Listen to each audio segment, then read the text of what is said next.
France Inter. Ce matin, donc, vous nous parlez des Italiens. Les Italiens qui ont eu la surprise de retrouver un de leurs artistes les plus connus aux côtés de Vladimir Poutine. Il s'appelle Ciro Cerulo, alias Jorit, et ses fresques murales ornent les plus grandes cités du pays, à commencer par Naples, sa ville natale, où il a beaucoup œuvré. On lui doit là-bas un gigantesque Diego Maradona, qui l'a rendu très populaire, donc sans doute, il y a quelques années, et plus récemment, un portrait de l'écrivain russe Dostoïevski, qui l'a fait remarquer jusqu'en Russie, et c'est précisément dans ce pays que les Italiens l'ont retrouvé, c'était avant-hier, à Sochi, à l'occasion d'un improbable festival officiel de la jeunesse. Et à la stupéfaction générale, l'artiste de rue napolitain a été pris en photo bras dessus bras dessous avec Vladimir Poutine. Et que faisait-il là ? Bon, d'abord, il y a inauguré une autre de ses fresques, un immense portrait de sa compatriote, l'actrice Ornella Muti, et en présence de l'italienne en plus, venue admirer son double peint haut de plusieurs étages. Mais ce n'est pas tout.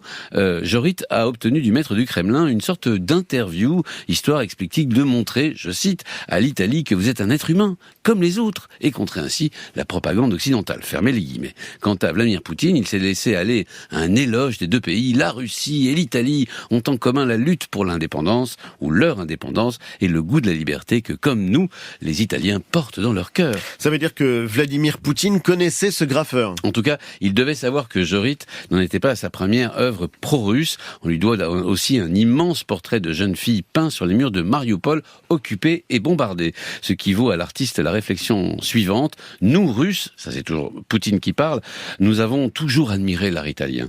Les Italiens sont un grand peuple artistique. Pour tout vous dire, Vladimir Poutine avait déjà exprimé son admiration pour l'Italie. C'était il y a quelques jours à peine, fin février. Il avait déclaré s'être senti en Italie un peu comme chez lui, et en se rappelant la chaleur de l'accueil qu'il y avait reçu en la visitant. Alors Anthony, en Italie, cette rencontre entre l'artiste et Poutine a dû faire réagir, non ? Immédiatement, partout des articles, partout des éditos, la vice-présidente du Parlement européen, l'italienne Pina Picerno, a même demandé à la Commission européenne d'inscrire Jorit sur la liste des personnes sanctionnées par l'Union. Elle veut que Jorit soit traité comme un oligarque russe, en somme.